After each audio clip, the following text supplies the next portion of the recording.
Na parábola, que são histórias paralelas, se tem elas acontecido ou não, uma característica importante que a gente precisa aprender da parábola, que a gente já vê nessa aqui, é que a gente não precisa ficar se apegando a detalhes. Por quê? É uma parábola contada segundo o que aquela cultura conseguia suportar. Então, Jesus contou uma parábola na época que havia senhores e servos. E a gente é muito purista, né? Você pega, por exemplo, uma obra de Machado de Assis que fala assim, aquela nega safada, porque o Machado de Assis, século XIX, século XX, ele estava reproduzindo na obra dele como a coisa era feita. Não quer dizer que ele concordava com aquilo. Jesus, que era Deus em pessoa, que abominava toda forma de servidão, ele estava num mundo onde existia servidão. E o objetivo dele aqui não era fazer luta política, era trabalhar com as almas das pessoas. Então ele não ia ficar agora com essa briguinha política sobre qual parábola eu devo contar ou qual eu não devo, porque eles nem lutavam por isso nessa época, né? Na época tinha senhores e servos. E aí, que a gente já quer logo moralizar Deus, né? Nossa, que Deus bom, hein? Quer dizer que o cara não fez o que ele quis, então já lança lá fora, Deus vingativo, e ele está contando uma parábola, que era assim que o servo fazia, ou que o Senhor fazia com o servo. E não quer dizer necessariamente que é assim que o Pai vai fazer conosco. Até porque quando você não fica só na palavra, lê a leitura toda, a escritura toda, você vai vendo que não vai haver uma só alminha que vai para o inferno se não tiver feito um trabalho árduo para ir para o inferno. Você ir para o inferno é um trabalho muito grande que você tem que ter, porque todo o trabalho de Deus é para você ir para o céu. Então, apesar do texto reproduzir a percepção humana, que Deus vai chegar e falar assim, afastado de mim, aquele Deus judeu, né? Aquele Deus à nossa imagem e semelhança, na verdade Deus não é assim. No dia do juízo final, todo ser humano que se encontrar com Deus, ele vai definir a própria sentença, assim, cara, eu estou cara a cara com um santo, e ele é tão bom, tem misericórdia de mim. Jesus contou essa parábola do reino. É semelhante ao fariseu, e é esse que vão para o inferno, que chegou para Deus, Senhor, o Senhor sabe, eu paguei um alto preço. O Senhor sabe, eu fiz por onde? Eu pretendi te merecer e fiz por onde? Eu sou digno do certificado sênior dessa parada. Mas esse cara que fala isso, ele já se lança nas trevas de uma vez. Deus não precisa dizer nada, porque a santidade de Deus fala por si mesmo. Aí tem aquele que fala, Senhor, eu sou publicando horrível, eu estou devendo literalmente a Deus e ao mundo, tem misericórdia de mim. E esse Deus que é grande em justiça, ele é justo para entender um coração arrependido. Então esse Deus que a gente vê nas parábolas é só porque a parábola é assim mesmo, é a parábola. Agora o ser humano é que ardorosamente vai cavando o seu caminho para o inferno.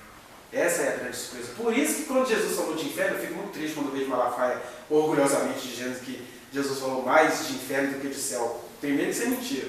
Mas segundo, que se isso fosse verdade, ainda teria uma justificativa. Por que Jesus supostamente falaria mais de inferno do que de céu? É só você ver para quem que ele estava falando. Vocês são os iluminados, né?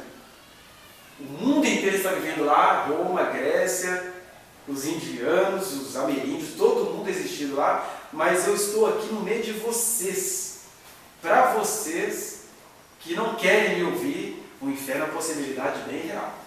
Mas é para vocês, para eles não. Para eles, é o que Paulo falou, cada um vai me conhecer segundo o código de ética e de consciência que tem no seu coração.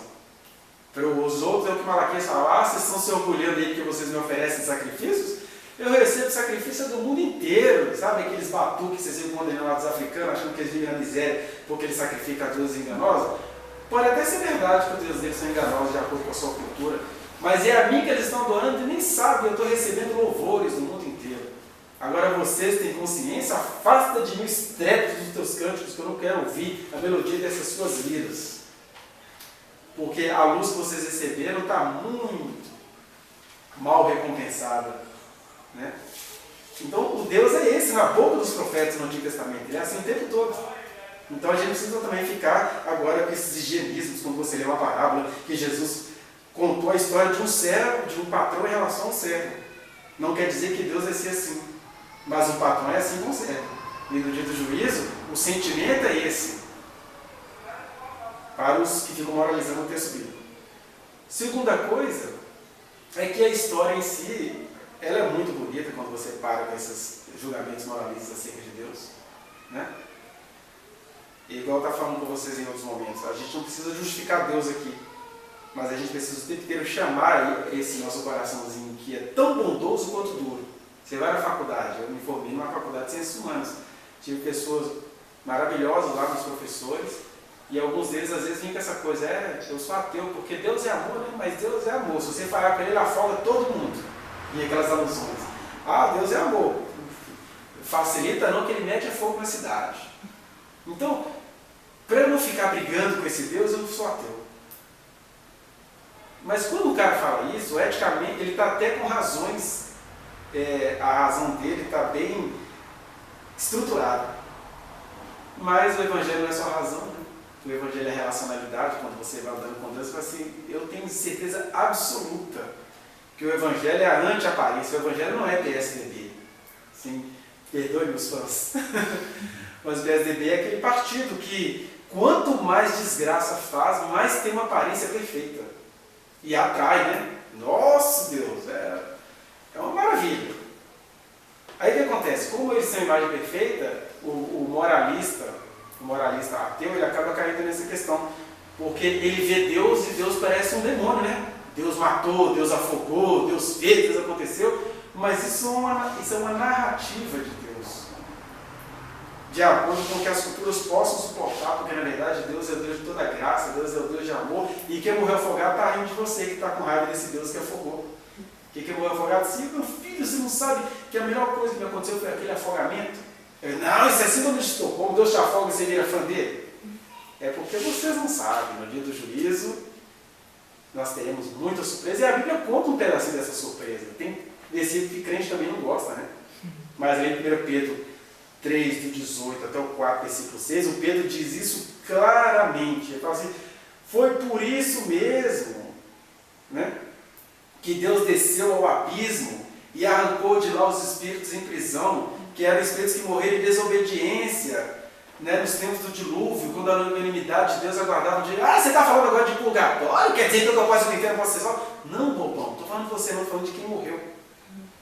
Você que está vivendo essas coisas não tem chance de ser salvo depois, porque a sua salvação está aqui agora.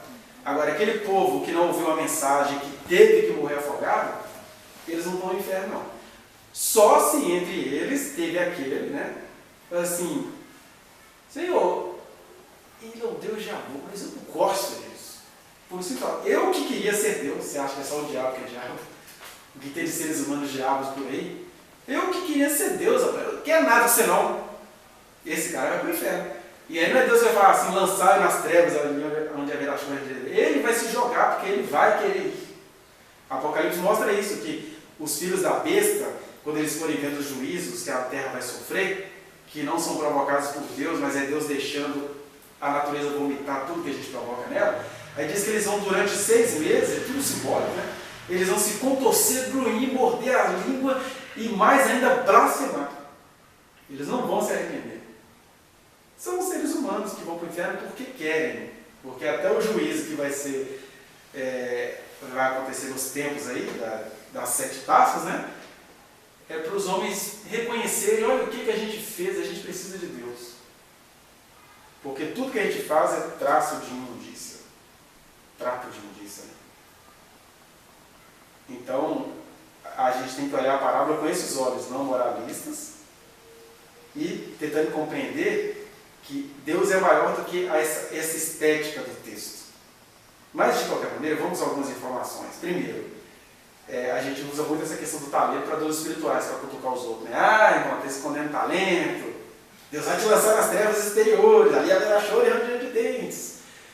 Mas, na verdade, não sei se você sabe disso, o talento, ele é uma palavra que significaria dinheiro, pagamento, mas foi um dos significados que ele foi tomando no decorrer da história. Porque um talento, ele significaria 6.000 denários, que era uma espécie de 6.000 dias trabalhados. Ou seja, cada talento correspondia a uma jornada de trabalho de 6.000 dias. Né? Então, Aí você já começa a fazer os cálculos, né? O cara recebeu 5 talentos, se cada talento vale 6.000 dias, né? Ele recebeu o correspondente a 30.000 dias trabalhados. 6.000 dias dá uns 16, 17 anos mais ou menos de serviço. Se você for contar dias corridos, sem final de semana, sem férias, sem nada, dá isso, né? Então, aí já tem uns 30.000 dias trabalhados, o outro recebe 2 talentos, então ele recebe 12.000 dias trabalhados, e o outro recebe um talento, é isso? É 5, 2 e 1. Né? O outro recebe 1 talento, que é só 6.000 dias trabalhados, e ele fala que aquilo ali eram os bens que pertenciam ao Senhor. Eu vou ter que me ausentar, vou deixar isso aí com vocês. E aí, eles negociam, cada um do seu jeito, uns negociam para fora, outros negociam para debaixo da terra. E o Senhor vai lá e fala que ele se ausentou durante muito tempo e voltou. E quando ele volta, chega a hora da prestação de contas. Agora, o que a gente tem que lembrar é que Jesus está dizendo que essa parábola do talento tem a ver com o reino de Deus. Como é que vai ser o reino de Deus? Como é que vai ser na vida de Jesus? Todos vão prestar contas a Ele. E aí o talento mostra algumas coisas. Primeiro mostra que Deus, Ele é o Deus de toda a graça. Porque Ele tinha servos. Aí se ausentou. Ele pega os talentos e distribui para cada um. E ainda fala assim, cada um segundo a sua capacidade. Porque eu já tenho dito aqui que Deus nos fez humanos, nós somos criaturas, que somos sua criação, mas Ele nos fez seres responsáveis. Quem vai desenvolver o seu cérebro é você, quem vai desenvolver os seus hábitos físicos é você. Né? Por isso que não adianta aquela história de Jesus é meu psicólogo, Jesus é meu terapeuta ocupacional, Jesus é meu padeiro, ele não vai ser nada disso para você por um simples fator. Ele te fez com a capacidade de desenvolver isso tudo. Né? Você pode ser livre, por exemplo, eu tenho problemas de ir ao dentista, meus dentes não são muito bonitinhos não. Isso pertence à minha liberdade. Às vezes é questão de liberdade, às vezes é questão de finança mesmo, mas eu acho que se eu tiver dinheiro, ia ser a última coisa que eu ia atrás. E falo isso com a plena consciência de exercer uma profissão que num certo sentido, molda a alma das pessoas que se querem moldar, né? E se querem deixar moldar, mas tem gente que vai morrer e vai dizer, eu vou de psicólogo, não, é a sua liberdade. Agora não bota a conta em Deus, não, porque Ele vai dar para cada um segundo a sua capacidade. Algumas capacidades você desenvolve. Né? Algumas você desenvolve, outras você até tem e Ele vai podar. Por exemplo, se fosse fazer uma comparação entre mim e meu pai, que fala? Vamos falar o que der. Entre eu e meu pai. Olha, nós somos muito opostos assim. Na verdade, meu pai é uma das figuras que eu mais admiro, mas em relação a essas capacidades humanamente desenvolvidas, ele é exatamente o meu arqui-oposto. Acho que a gente, por exemplo, talvez eu herdei a vibe dele no sentido de ter sede do Evangelho, de pregar a palavra, essas coisas, mas até a forma como a gente conduz isso é extremamente oposta. Fala isso aqui porque eu estou falando de uma coisa de capacidade humana, não estou falando mal do meu pai, não, vou falar mal de mim aqui agora. Então, por exemplo, a gente está aqui nesse trabalho, de certa forma, iniciante. Aí eu tenho características particulares que, por um lado, elas são minhas, eu sou um ser tímido, sou um péssimo negociante. Se eu fosse um negociante de primeira, essa casa estava lotada, a gente tinha alugado alguma coisa, um monte de coisa ia acontecer. Aí isso tem um lado que é meu, tem um outro lado, e eu sei, são meus segredos, né? E Deus falou assim, não, tem que ficar claro para você que quem fez isso aí fui eu. Então, só abre a boca e fala, e o que tiver de ser, será, e vai ser no ritmo que tiver de ser. Mas como um ser humano fora desse momento aqui de pregação do Evangelho, eu sou esse cara mesmo, não penso em acumular fortuna nem nada. Isso não quer dizer que quem acumule seja mais injusto que eu, isso quer dizer que são as minhas características. Né? Jesus tinha muitos discípulos, muitos fãs, desde o Zaqueu, que era nanico e grande ladrão, e que foi transformado, devolveu 4 vezes a todo mundo que ele devia, né? Até o Mateus, cobrador de imposto, que todo dia continuou sendo um homem de fortuna. E ele tinha também aquelas pessoas, os pescadores da Galileia. Então não é essa questão de que uma coisa seja melhor do que a outra. Mas também é feio Um pensar que o outro tem menos por falta de esforço e o outro pensar que o outro tem mais por falta de caráter. Não é isso. Isso são características psicológicas particulares. Mas, por exemplo, meu pai é um cara empreendedor por natureza. Né? Ele conversa com você e já faz aqueles amigos de negócio rapidinho. E nem no sentido de comercial, não, no sentido de liderança mesmo. Pegaria um negócio desse aqui e já fundaria logo uma igreja. Ele tem essas ousadias que são dele de maneira humana. E aí eu crescendo, fui vendo Deus podando isso nele. Não é proibindo ele de ser ele, dizendo assim, essa parte, se você fizesse isso em parceria comigo, ia ficar mais legal. Mas aí não funcionava. E aí cada um que está aqui sabe das suas brigas pessoais com Deus em relação a isso. Tem gente aqui que Deus chamou para ser luz de Deus sobre muitas vidas, mas são pessoas que nem gostam de viver. Aí a briga de Deus diária com essas pessoas é, vai lá, pode tentar suicídio, você vai andar com a cabeça assim, ó, porque você não vai morrer não, a morte vai fugir de você. Tem outras pessoas que queriam ganhar o mundo, né? Eu olho lá, ai meu Deus, Rihanna, todo o pessoal do louvor acho que teve essas citações, né? Rihanna, quem mais? Aquela que era fã da Eminem. Eu gosto mais dela agora porque ela era fã da Eminem. Katy Perry. Aí, não sei se eu quero ser ministro de louvor ou se eu queria ser Katy Perry. Agora, essas são pessoas, e cada um recebeu conforme a sua capacidade, né? Isso também indica a presença de Deus. Você pega, por exemplo, a Katy Perry, Michael Jackson, Lady Gaga, recebeu de Deus segundo a sua capacidade, não será cobrada naquilo que ela não recebeu. E aí a gente, de repente, você se vê com essas capacidades e chega para você aqui. Não se preocupa com essas coisas não, que eu não tenho isso para você não. Aí já vem o Deus psicólogo particular, né? Não tenho isso para você, não precisa ficar correndo atrás disso. Só para jogar você no chão, porque o que Deus falou para a gente? Olha, quase uma música, né? Quem quiser me seguir, terá de negar a si mesmo.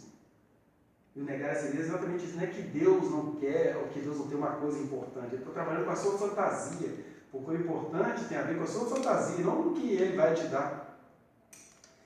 A gente faz isso com Jesus, né? A gente acha que Jesus era um espetáculo em pessoa. Porque olha só, um cara que ressuscitou um morto, que estava morto há 4 dias, para a gente que está lendo isso 2016 anos depois, é um espetáculo, era o show do dia. Mas quando você vai ver a história em loco, não teve espetáculo nenhum, porque primeiro não foi planejado. Segundo, ninguém ali acreditava que aquilo ia acontecer, e nem nós, se estivéssemos ali, acreditaria que aquilo ali ia acontecer. Terceiro, que quando o bichinho de 4 dias morto saiu da cova, quem entrou na fila da morte foi Jesus. Porque quando os líderes da época, assim, inegável o que ele fez, o cara estava morto há 4 dias, ele ressuscitou. Eu falei, meu filho, você acha que talvez esse cara ele é amigo da família? Ele é o cara, tem um rolo lá com Marta e Maria lá, ó. Você acha que ele estava morto? Isso aí tudo foi encenado, uma parte dizia isso. E a outra parte, agora nós vamos ter que matá-lo. O cara ressuscita alguém que está 4 dias morto, a gente tem que matar ele rápido. Você vê que esse milagre é contado em João, para mostrar assim, como que foi rápida o processo de entrega de Jesus. Agora nós vamos entregar, porque não pode. E na verdade, Jesus nem fez aquele milagre para poder ficar famoso. Ele só ressuscitou um amigo que estava morto há 4 dias. O espetáculo veio, mas ele não provocou. Aí eu olhei para essas dinâmicas, para essas nuances, é que Deus chega para alguns assim, eu não tenho isso para você. Porque é para matar isso, porque a gente já quer fazer show. Eu nunca vou ressuscitar um morto, mas eu crio logo a igreja pentecostal do Lázaro ressuscitado, onde nenhum Lázaro vai ressuscitar, mas a grana vai entrar. A gente é assim, se você for é assim que a gente funciona. Né? Aí ele chega, estou falando aqui de talento, para a gente não ficar preso naquela passagem tradicional dos talentos, né? Mas mostrando isso, que ele deu a cada um segundo a sua capacidade, mas até nessa capacidade ele vai trabalhar sobre suas fantasias, seus egos. Porque se eu começo a desenvolver o meu dom pensando que a humanidade inteira vai ter que me ver, eu já sou um doente. E aí, não precisa nem ser no inferno, nem em vida. Deus vai falar assim, lance isso fora. Para o bem da alma dele não serve. Porque senão eu vou virar um demônio em nome de Deus nessa terra. Que é aquele cara que tinha certeza do chamado, mas junto com a certeza que ele tem do chamado, ele era um empreendedor. Eu vou fazer do meu jeito, vou fazer tão bem feito que eu vou impressionar Deus. Deus não está querendo sua impressão. Deus não está querendo os seus enfeites, o seu sacrifício de Caim. Senhor, outro dia um pastor amigo nosso falou isso. A gente ri por fora assim e chora por dentro, né? Porque ele falou assim, rapaz, eu fiz uma proposta que Deus, que deve ter pessoas, essa é difícil de resistir. O cara tem convicção de que ele convence Deus com as propostas que ele faz para Deus, né?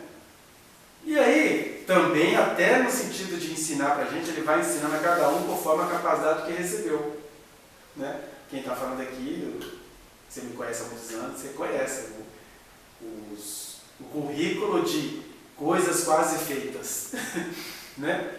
Você vai, ensina para um grupo de adolescente, aquilo gera uma contenda. Você fala, mas eu não estou brigando com ninguém, mas é porque você não devia estar falando calma. Aí você vai, começa um projeto social e aquilo vaza. Deve ter sido pedofilia, né? Trabalhava com criança. O pastor não quis se pronunciar, o pastor é gente boa, deve ter sido pedofilia, alguma coisa assim. Vai lá. Aí você vai, de repente você olha assim, ai meu Deus, eu estou diante de uma torre de Babel de amiguinhos, que eram os discípulos de Jerusalém, eles não queriam ir embora para o mundo, eles queriam ficar lá em Jerusalém, no cenáculo, porque o Espírito Santo que foi derramado sobre nós aqui, vão ficar aqui.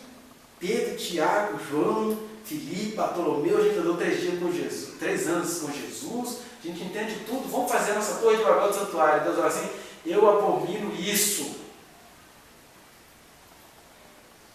Então, vamos dar licença que esse povo precisa ir embora, né? Precisa se espalhar, de um jeito ou de outro. E é claro que cada um Deus vai lidando com os seus segredos, com as suas loucuras, com as suas porcarias, com os seus pecados. Né? No caso dos discípulos, veio uma perseguição do nada e eles tiveram que se espalhar para o mundo afora.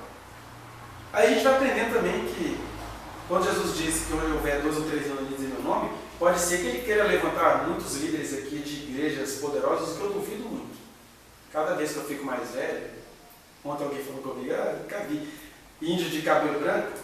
É isso mesmo, eu imagino, indígena de cabelo branco, parecendo aquele presidente lá da Bolívia, né? Aí, quanto mais o cabelo vai ficando branco, mais você vai vendo que Deus até deixou uns Nimrod do reino aí fazer seus impérios, Mineirão, não sei o que, deixou, mas ele não tem prazer nisso não. Por um simples fator, toda vez que eu acho que eu vou ter que fazer uma igreja que vai ter que ter internacional, ou mundial, ou universal, ou pica das galáxias, né? Eu estou dizendo que eu sou vice-deus, né? Porque o Espírito Santo foi derramado sobre toda a carne, qual deveria ser a alegria sempre de cada um de nós? Gente, a gente está aqui reunido. Mas na hora que Deus quiser levantar vocês podem ir embora, vão embora, cada um fazer mais outros milhões de grupos, porque o reino é de Deus, não é de Zeus.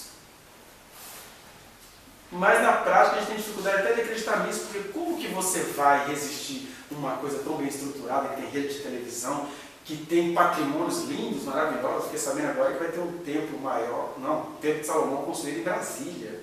Quer dizer, as ousadias humanas não param. Isso é uma característica humana. O homem é empreendedor. Mas ele acha que isso é obra de Deus, mas isso é empreendedorismo. Né? Não tem nenhum problema com o ser humano ser empreendedor. Mas quando o papo é o ser humano e o reino de Deus, a coisa muda. Aí Deus fala assim, quem falou que eu vim construir templos de pedra? Mas Senhor, está tão bonito, como que o Senhor vai rejeitar isso?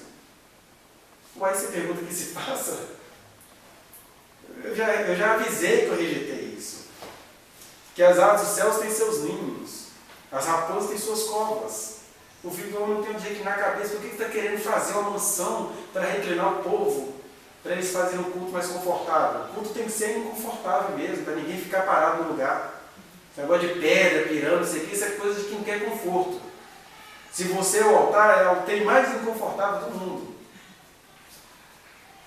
Foi assim que eu fui. Tudo que eu fiz dava problema porque não tinha conforto. Quando você vai entender isso, você vai virando peregrino, estrangeiro, forasteiro, caminhante o tempo todo. No fundo, o nosso ego diz, eu não quero isso. Eu não estou afim disso, por favor, para de falar besteira. Você não tem visão. Eu tenho visão acerca das minhas coisas, acerca das coisas de Deus, eu sou certo. Eu não preciso ter visão nenhuma acerca das coisas de Deus, eu tenho que ser fiel a Ele. E é isso que a parábola está dizendo. Ele me entregou 5 talentos. Ele me entregou uma fortuna, né? Me entregou um valor correspondente a 30 mil dias trabalhados. E aí, você vai e granjeia isso, porque foi isso que você recebeu dele. Mas ao invés de a gente granjear, a gente procura quem é o maior, quem é o menor, né? A gente zomba dos outros, ou quando a gente não zomba dos outros, a gente coloca critérios para nós mesmos. Ó, ou eu sou Katy Perry, ou eu não quero nada. Viu como é que fica fácil você pular dos 5 talentos para o outro que enterrou? Então, assim, não é essa a questão. Se você vai ser uma coisa ou outra. Só quero que você seja você. Quando eu te entreguei um talento, não estou falando mal de você, não. Até porque, se você for olhar em termos de trabalho adiantado, quem recebeu um talento não é que é incapaz, ele recebeu até mais conforto, né? Imagina você receber um adiantamento correspondente a 30 mil dias de trabalho. Quer dizer assim, vai ralar, meu filho. Mas quem recebeu 5 e quem recebeu 2 foi igualmente recompensado. Então, independente do tanto que você trabalha, o importante é trabalhar. E aí eu trabalho menos é porque eu sou menor do que o outro, eu trabalho menos porque a minha estrutura é para trabalhar aqui. Eu trabalho menos em relação ao que trabalhou 5, mas eu trabalho o que eu tenho que trabalhar. Né? Só que a gente, ao invés de ver essa naturalidade do processo, de entender que Deus dotou cada um com suas capacidades, e aqui não estou falando só de dons espirituais, estou falando da vida como um todo mesmo. Deus nos dotou dessas capacidades e cada um vai reconhecendo o que vai fazer, o que não vai, e vai se assumindo nisso. A gente começa a colocar coisa na disputa, né?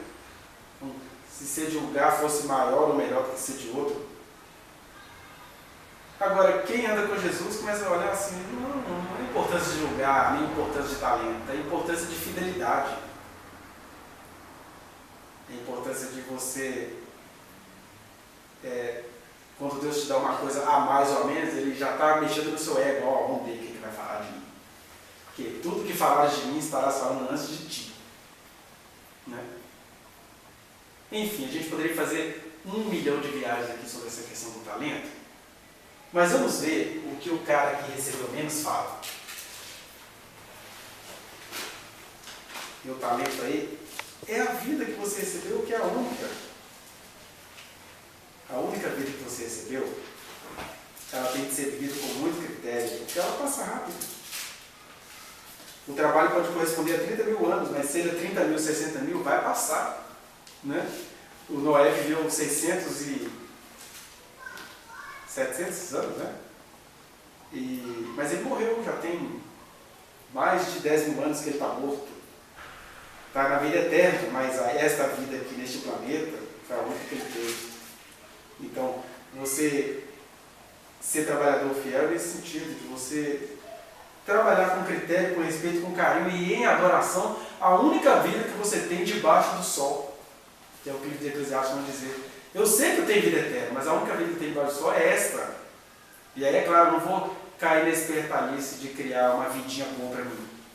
Eu vou apenas viver essa vida com a qualidade, a ética, o carinho e o amor de Deus que me foi confiado. Né?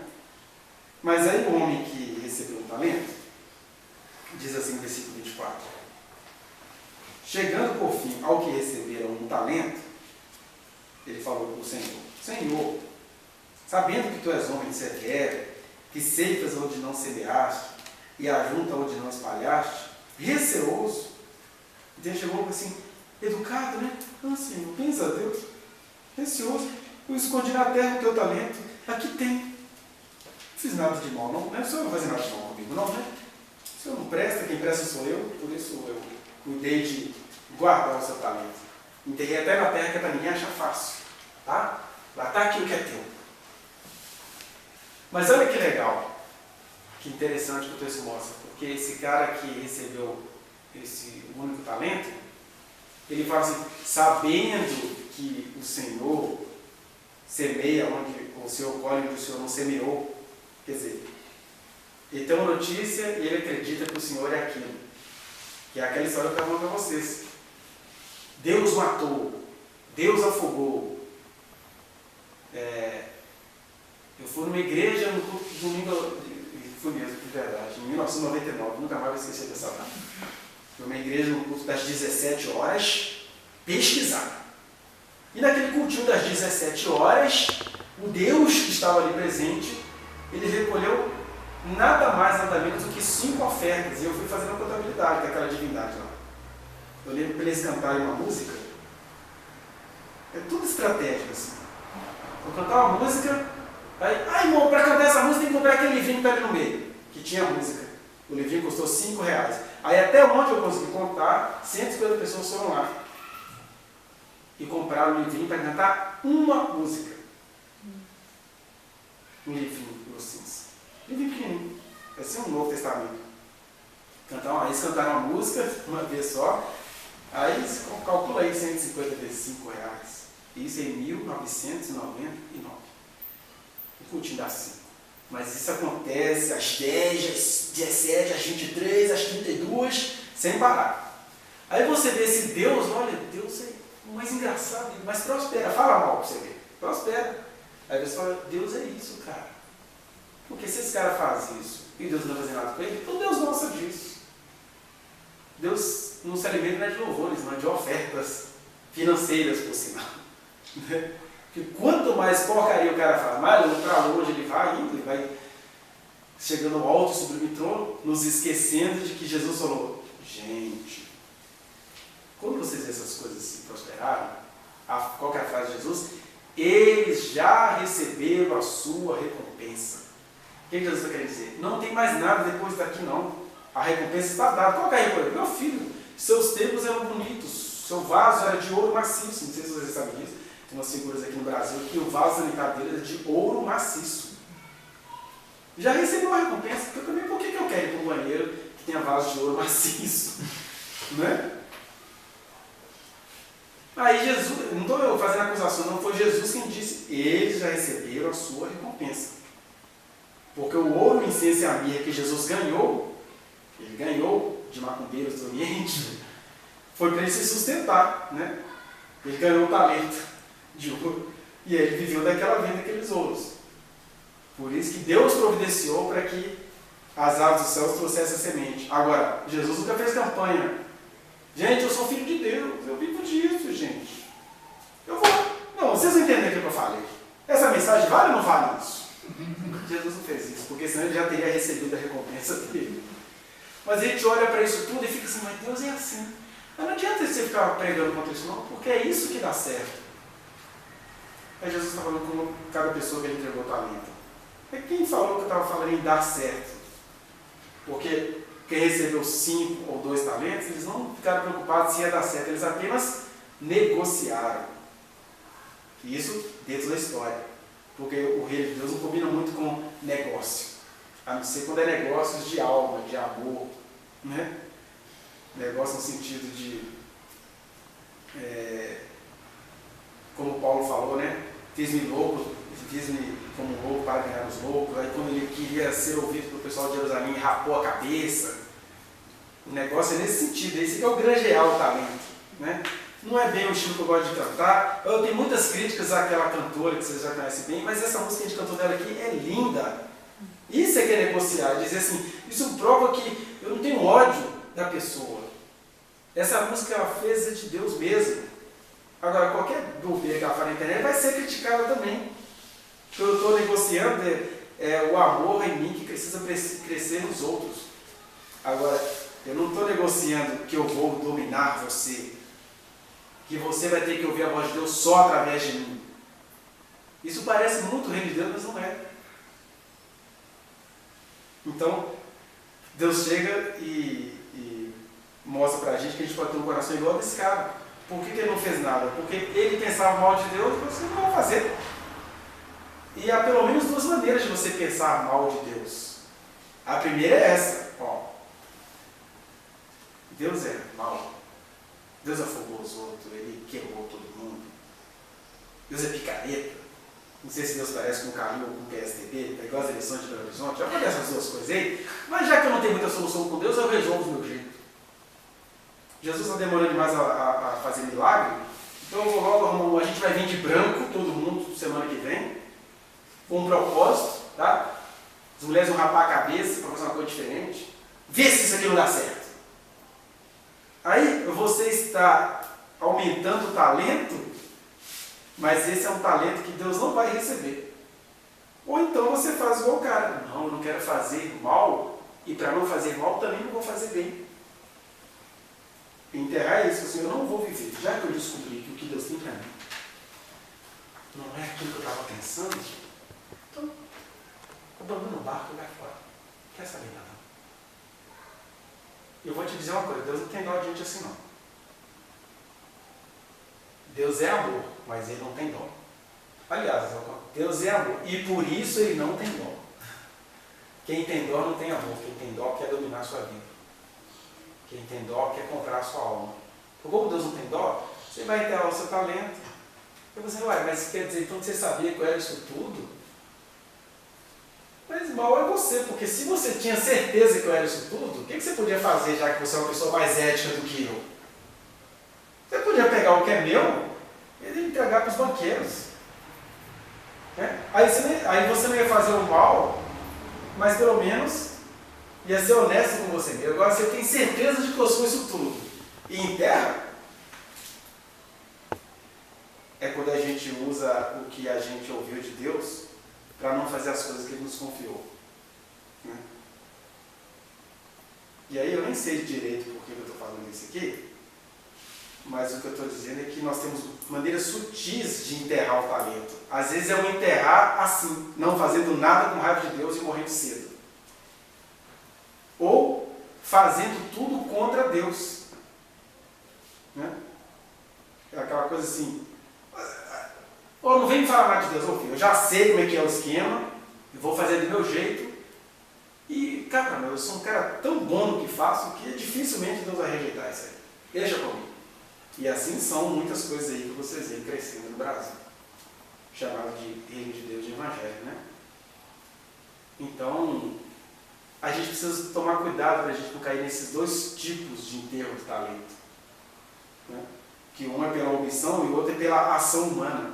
Você edifica torres, edifica um monte de coisa maravilhosa, e a única coisa que Jesus faz é assim, não ficará pedra sobre pedra.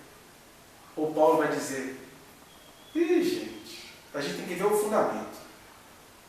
No dia do juízo, as obras serão queimadas e algumas são tão poderosas e maravilhosas quanto um castelo de palha. Vai queimar tudo, não vai sobrar nada. E outras não eram castelos, mas elas eram a substância que fazia a diferença. Né? Até porque, não vá a sério. Você querer, a gente vê isso muito nesses congressos pentecostais, né? Nos Gideões Internacionais, quase todas as mensagens, a sua vez vai chegar, você está na fila. E já começa aí, eu vou ficar na fila esperando alguma coisa? Por que eu estou esperando alguma coisa? Por que eu estou esperando a minha vez? A minha vez, eu já tenho o Espírito Santo, minha vez está aí. Eu tenho que fazer igual o cara aqui, eu tenho que levar a sério o que Deus me confiou, porque a primeira adoração é isso, cara, Deus me confiou um negócio. Desde os cientistas falarem que isso é um delírio, que isso é loucura, que esse é um vaidoso, fica falando que é Deus aí, mas ele quer se projetar. Não. E como é que você vai provando para você no dia a dia que você não quer se projetar? Porque independente do que isso gere, de onde isso chega, você está fazendo. Né? Eu lembro, eu já estive em situações, né? Teve uma vez que eu preguei em 1997. Geralmente eu estava numa igreja que toda vez que ninguém queria pregar, eles botavam lá para tampar buraco. Aí numa dessas eu fui pregar numa igreja batista lá em Areias. Aí, quase 15 anos depois, uma pessoa encontrou com a Sônia lá numa loja, falou assim, uma mensagem que seu marido levou lá na igreja, nunca mais viu a gente em 1997, foi ver muitos anos depois. E aí falou com ela que aquela mensagem que seu marido pregou lá na nossa igreja até hoje me incomoda. E mexe com o não teve um dia que eu esqueci de uma frase que você falou. Mas assim, tá vendo? Porque você tem que pregar para 100 ou para 1000. O que importa não é o 100 ou 1000. O que importa é o talento que você recebeu. Cara, esse aqui é precioso. O cara confiou em mim. E eu não estou fazendo isso porque eu vou ser recompensado, porque a recompensa já é fazer. Inevitavelmente, quem anda com o Senhor terá a sua recompensa. Mas, na verdade, a recompensa já é ter sido chamado para fazer. Porque eu tenho plena consciência de que Deus teria pessoas muito mais interessantes do que eu para pregar o Evangelho, para pregar a palavra dele.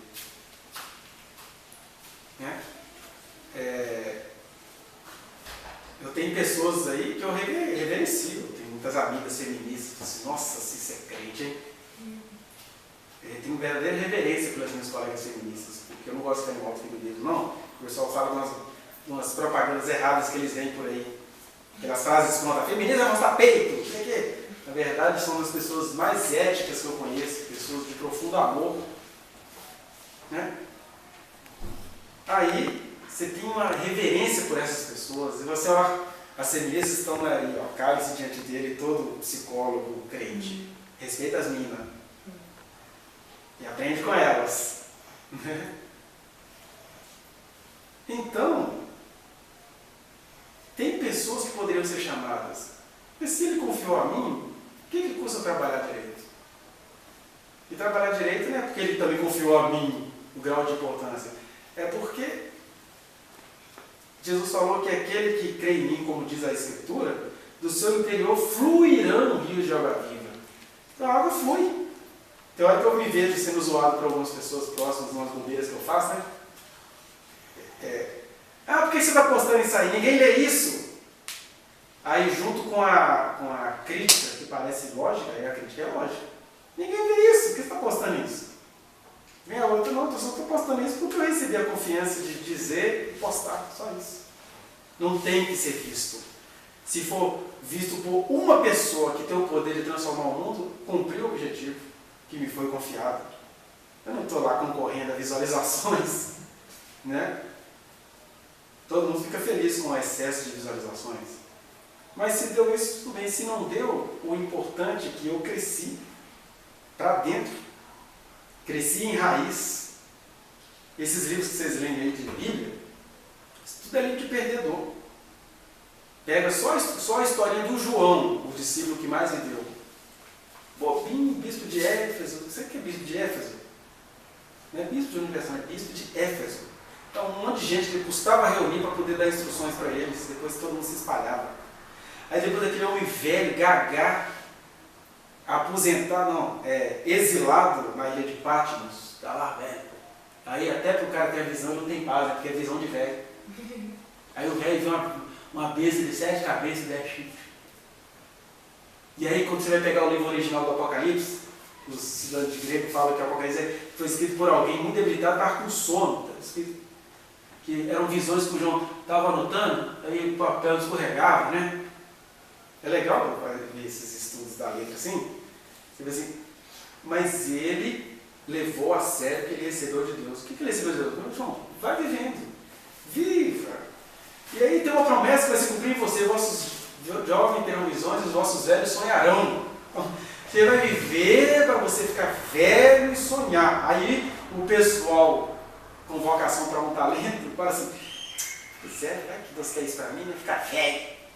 Gente, se você for fazer uma coisa na sua vida no reino de Deus, velho, já tem uma notícia boa para você vai viver muito, hein? E aí, ao invés de você ficar esperando a sua velhice chegar, que é pior do que o Raul Seixas que estava esperando a morte chegar, é esperar a velhice chegar.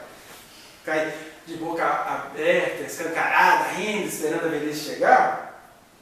Se você vai fazer alguma coisa depois de velho, como Abraão tem um filho com 100 anos, tem muitas outras coisas que você pode fazer agora. Você pode escrever suas memórias, você pode entoar hinos de louvores a Deus. Por isso que a Bíblia fala que Davi formou segundo o coração de Deus, né? porque ele era aquele pastoreco tão ridículo, mas tão ridículo, que quando Samuel chegou na casa para ungir os irmãos, eles nem chamaram o pé rapado da família. Aqui, me fedendo a bosta, faz uma musiquinha ridícula, aclama ao Senhor toda. Você acha que aquele que Davi fez esse salmo foi rei? Depois de rei, não tem que fazer que salmo, não. Salmos do Davi, pastor. Montes uivam, rugem mares.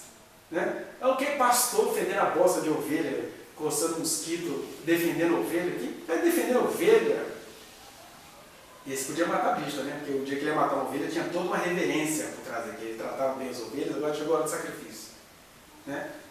Mas se não fosse para se alimentar, ele defendeu ovelhas de ursos e leões.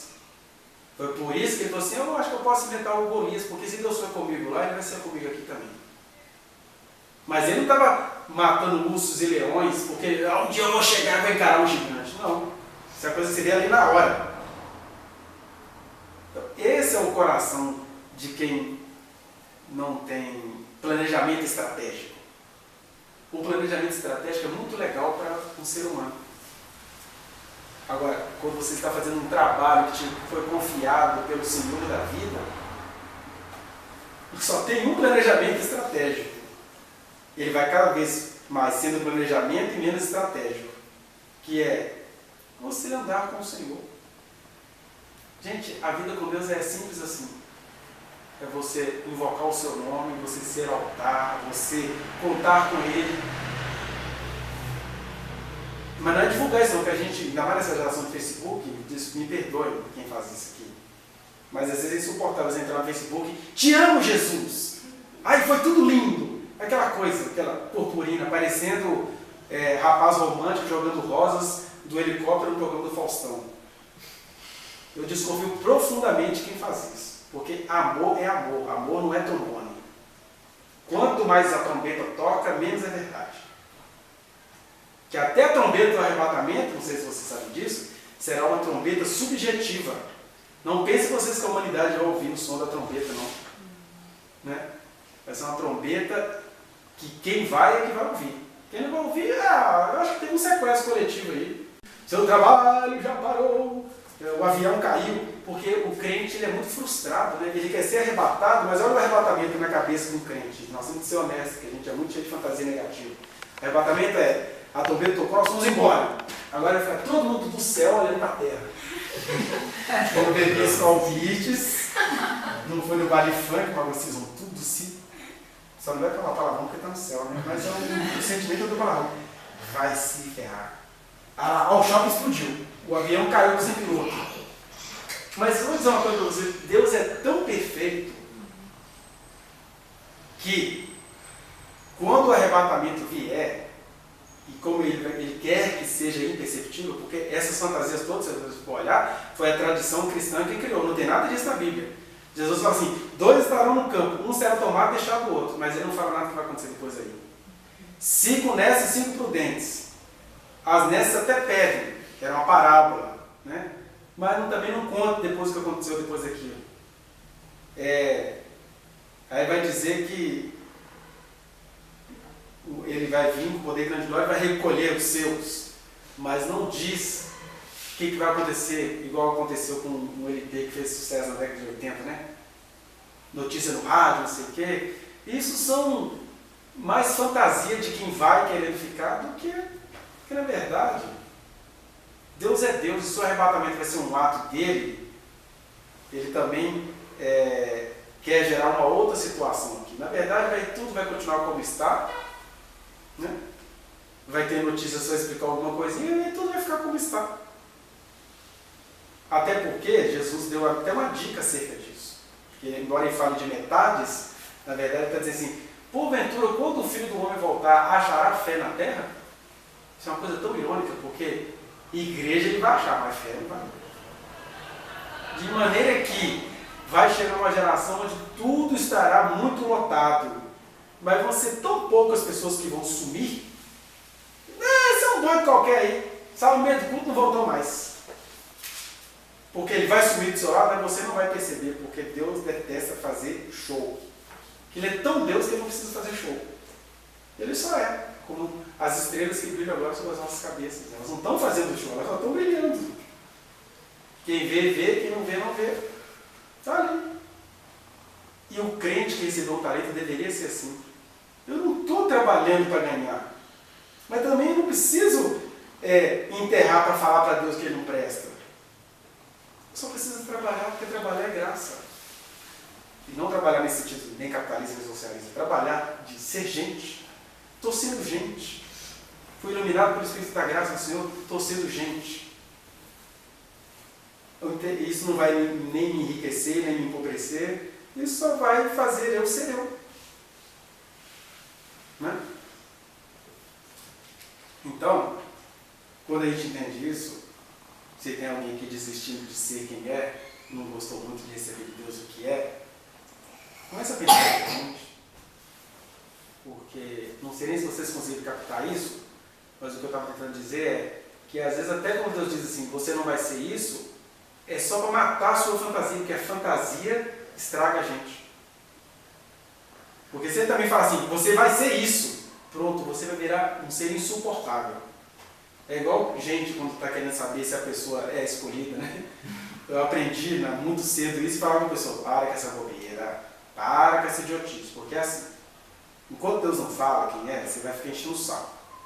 Mas o dia que Deus falar, você vai desgostar da pessoa na mesma hora. Ah, Senhor, não. Eu já vi casos assim, gente gostando. Ai, meu Deus, é ele, tem que ser. Ai, Deus fala isso. Ah, mas Deus fala essas bobeiras. Não, Deus não é você. Para Deus não tem bobeira. Para Deus tem alguém que pede e Ele que atende. E aí as pessoas pedem e Ele atende algumas.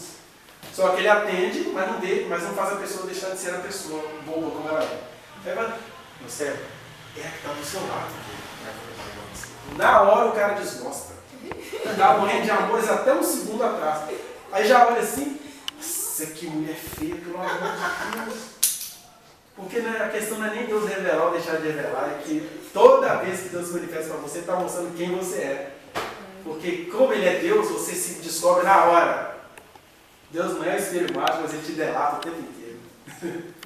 Você olha para Deus, ai, eu socorro. Só que ao invés de algumas pessoas entenderem que elas estão olhando ela, se isso é Deus, teve uma paz. Tinha um tanto de gente lá. Mas o bicho falou assim, só sai se a irmãzinha mandar eu sair. E aí o bicho ficou lá olhando da minha cara, ficou me olhando de cima e embaixo. Eu lembro de uma irmã que tinha acabado a discussão de boa. E eu fiquei pensando, eu tinha uns 10 anos na época. O bicho saiu e plantou orgulho no coração dele. Que o bicho ficou me olhando de cima e embaixo. Porque tem que ter peito para andar com Deus, tem que ter peito. Eu lembro do outro dia da irmãzinha que foi lá no círculo de oração só para mostrar o joelho dela cheio de calo. Isso aqui, ó, é no ralo. Oração no ralo. Tá vendo? Eu vou dizer que Deus não responde às muitas orações dessa irmã? Responde. Mas quando ela mostra o joelhinho cheio de ralo dela, ela já recebeu a sua recompensa. E está enterrando talento. Ela está produzindo contra ela mesma. Para citar alguns pequenos exemplos, né? Então, Deus é o Deus de amor, e exatamente porque Ele é o Deus de amor, que Ele tem um compromisso de te desmascarar. E não preocupa não que isso não é desmascarar para o público, é desmascarar para Ele. A nossa chance é ficarmos nuzinhos diante dEle. Ele que está vendo você nu e fala assim, Adão, o que você fez? O senhor não sabe não? Está bem que o Adão não falou isso, né? Adão foi mais humilde. Ah, me deu, eu me escondi. Mas o Caim era mais folgado, né? Caim, cadê o seu irmão Abel? Ele não perguntou para Deus se ele não sabia, não. Você não é Deus Todo-Poderoso? Ele falou outra coisa. Ele falou, eu sou o guardador do meu irmão. Deus está aqui, ó. O bicho está folgado. Às vezes a gente faz isso com Deus, não igual Caim, mas a gente faz isso no dia a dia. Inclusive quando você rejeita, né? Certas coisas. Não, Deus não faz assim, Deus não fala desse jeito. Eu vou lá saber como é que Deus fala de cada jeito, e Ele vai falar do jeito que Ele quiser. Mas, Leleco, quando você fala isso, você está abrindo espaço para os enganos. Gente, quem é Deus é Deus. Estou abrindo espaço para engano nenhum. Quem nele confia jamais será enganado. Desde que tenha de aturar, vendo que se manifestar na pessoa mais enganosa que você conhece da face da terra. A pessoa pode ser enganosa, mas se você anda com Deus, As minhas ovelhas ouvem a minha voz e me conhecem, mesmo quando a minha voz está diante de um ser feliciano. Mas você sabe quando o feliciano fala o nome de Deus, quando ele... Você conhece. Só para falar de uma figura conhecida. Então, que a gente possa não enterrar o talento com essas nossas estratégias humanas, né? Seja pela omissão, seja virando as costas para Deus, achando que ele foi demais, que isso aí não era isso que você queria. Na verdade, gente, para encerrar aqui, como nós somos criaturas, nós vamos ser escravos de alguma coisa. Não tem jeito. Ou você vai ser escravo de Deus, e aí ser escravo de Deus é bom, né? Aí escravo é só uma palavra humana, porque de Deus não é isso. De Deus é graça viver, né? Ele já te deu a graça de viver. Você vai ser escravo de Deus? Isso é só uma palavra. Agora, se não for de Deus, você vai ser escravo dos seus desejos, que é uma tragédia. Qualquer aulinha básica de psicanálise que você tivesse, eu vou falar um negócio chamado pulsão de morte, que é beber, cair e levantar. Ah, mas eu vou morrer de prazer. E aí, você também vai ser escravo de empresário, vai ser escravo de Temer. Quando a gente faz isso, você saca o talento e vai trabalhar. E trabalhar é isso, é viver. Não é trabalhar no sentido de emprego, de ganhar dinheiro, de ser maior, ser menor. Trabalhar é viver, é levar a sério a vida que você recebeu de graça e com toda a graça na terra dos homens, né?